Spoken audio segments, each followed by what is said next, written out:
I usually don't give titles, but the question is, what is Chanukah? That's actually asked by the rabbis in the Talmud. The answer is, it's probably the simplest of all Jewish festivals. It's a couple blessings, lighting a Chanukiah, reminding us of the golden menorah that once stood in the temple in Jerusalem.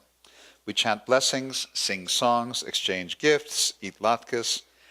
And if you add it all up, Chanukah is really just a blip compared to Christmas. So what makes Chanukah so significant? What can Chanukah possibly teach us today? Beyond the latkes and the candles, Chanukah celebrates our fight for religious freedom against the Syrian Greeks some 22 centuries ago. This was the original clash of civilizations.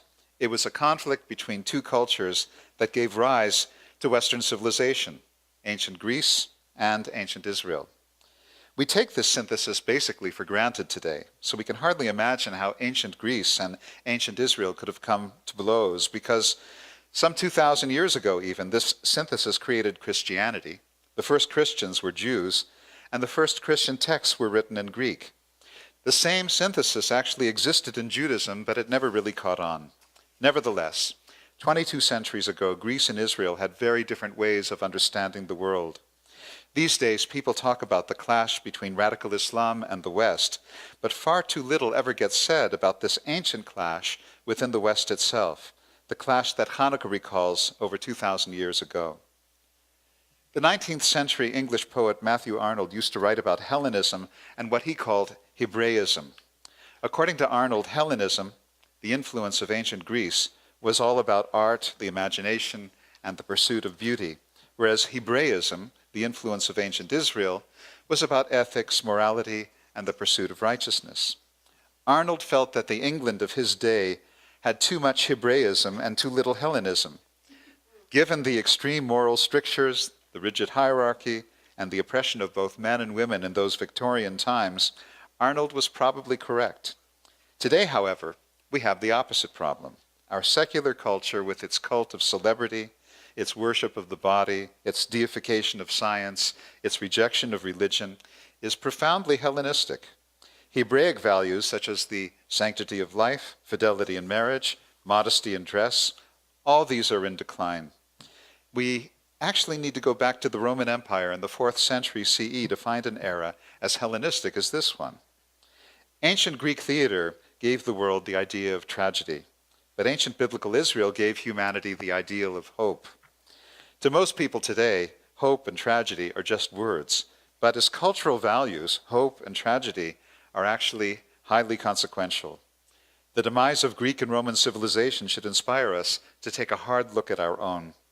The Roman Empire was all-powerful in its day, and it prevailed for most of 1,000 years. Why was it destroyed in the end?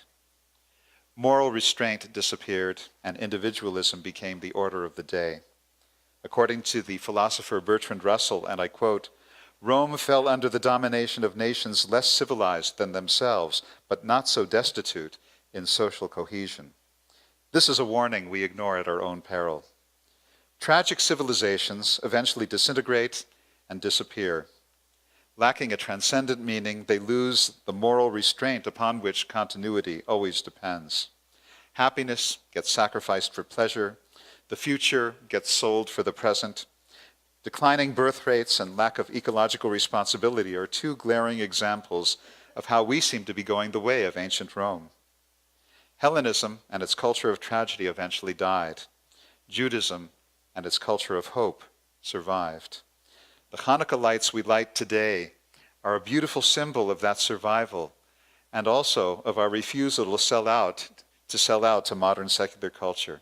36 tiny lights of Chanukah might seem pretty insignificant, but it actually takes very little light to do away with a great deal of darkness. Lighting the lights of Chanukah reminds us of all that's truly important in life, and on those little lights of Chanukah, the survival of Western civilization may well depend. Shabbat Shalom and Chag Chanukah Sameach.